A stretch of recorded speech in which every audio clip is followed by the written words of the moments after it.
ವಿಷ್ಣು ಮತ್ತೆ ಬ್ಯಾಗ್ ಎತ್ಕೊಂಬರಕ್ಕೆ ಹೋಗೋಣ ಯಾಕಂತ ಹೇಳ್ತೀನಿ ಒಂದು ಸ್ವಲ್ಪ ಹೊತ್ತು ಆದಮೇಲೆ ಇಲ್ಲಿಂದ ಓಟ್ ಮೇಲೆ ಹೇಳ್ತೀನಿ ಯಾಕೆ ಅಂತ ಒಂದು ಸ್ವಲ್ಪ ಹೊತ್ತು ಇಲ್ಲೇ ಇರೋಣ ಅಂತ ನೋಡಿ. ಇದೆ ಇಲ್ಲೊಂದು ಸಮಸ್ಯೆ ಖಂಡಿತ. ನಮ್ಮ ಫ್ರೆಂಡು ಬ್ಯಾಗ್ ಎತ್ಕೊಂಡು ಏನಕ್ಕಂತ ಹೇಳ್ತೀನಿ. ಬರೀ ನಮ್ಮ ಗಾಡಿ ಹತ್ರ ಹೋದ್ಮೇಲೆ ಅಣ್ಣ ಎಲ್ಲ ನೋಡ್ತಾ ಇರೋದು ನಮ್ಮಿಂದ ಏನು ಮಿಸ್ಟೇಕ್ ಆಗಿದೆ ಗೊತ್ತಾ? ಮೇಜರ್ ಮಿಸ್ಟೇಕ್ ಏನಾಗಿದೆ ಅಂದರೆ ನಾವು ಬಂದಿರೋದು ಬೇರೆಯವ್ರ ರೋಡ್ ಪ್ರೆಷರ್ ಬಂದ್ಬಿಟ್ಟಿದ್ದೀವಿ. ಈ ಒಂದು ಅದ್ಭುತವಾದ ಕ್ಷಣಕ್ಕೆ ಭಾರತವೇ ಅವ್ರು ನಮ್ಮ ಫ್ರೆಂಡ್ ತಗೊಂಡು ಲೊಕೇಶನ್ ಕರೆಕ್ಟಾಗಿ ಕಳಿಸೇ ಇಲ್ಲ. ಇಲ್ಲಿ ನೋಡಿ ಲೊಕೇಶನ್ ಬೇರೆ ಕಡೆ ನೋಡಿಸ್ತಾ ಇದೆ. ನಾವು ಬಂದಿರೋದು ಎಲ್ಲಿ ಮಚ್ಚ ನೋಡಿ ನೋಡಿಸ್ತೀನಿ.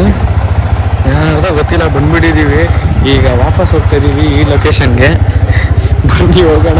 ಸುಮ್ಮನೆ ಯಾರ್ದೋ ಮದುವೆ ಒಟ್ಟು ಊಟ ಮಾಡ್ಕೊಂಡ್ಬಿಟ್ವಿ. ಊಟ ಮಸ್ತಾಗಿತ್ತು. ದೋಸೆ ಪಲಾವ್ ಎಲ್ಲ ಮಶ್ರೂಮ್ ಎಲ್ಲ ಹಾಕಿದ್ರು ಮಸ್ತಾಗಿತ್ತು ಅಲ್ಲ.